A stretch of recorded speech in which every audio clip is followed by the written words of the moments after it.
SAA has recorded a 1.5 billion rand net loss, partly due to fewer passengers and higher fuel costs. The national carrier is briefing Parliament on its first quarter report just a week after its chief financial officer was suspended. Let me take you live now to Parliament, and eNCA's Annika Larsen has been in what I imagine has been a fairly revealing briefing today. So 1.5 billion rand due to fewer passengers, higher fuel costs, as I've just mentioned, Annika, a spike in maintenance costs, lower than average fares, and this is a real bloodbath as far as the national carrier is concerned.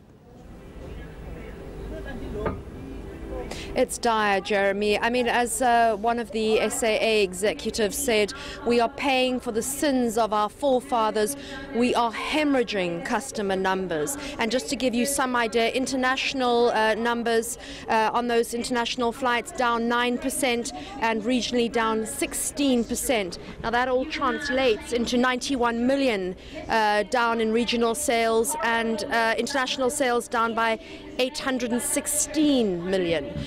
So coupled with, as you say, a spike in maintenance costs, negativity surrounding the airline, an inability to attract top staff because a critical skill shortage, because people just don't want to come and work at SAA, considering what they're going through right now, and some serious governance issues that they're trying to now deal with.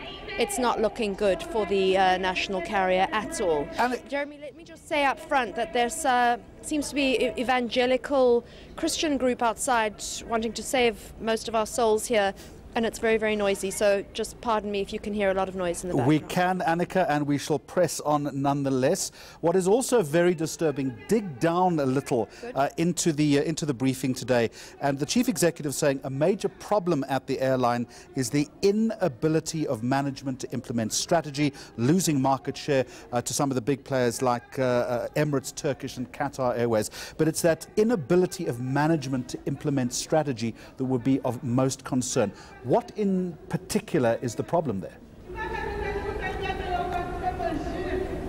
That came up again and again, Jeremy. They're losing out to the Gulf Airlines at a massive rate, and inability to take top strategic decisions. It is what has crippled the airline. And reading between the lines, if you ask MPs sitting listening to that committee, it would seem that possibly the previous board was not allowing management at SAA to do its job and to implement decisions that needed to be done in order for there to be a turnaround.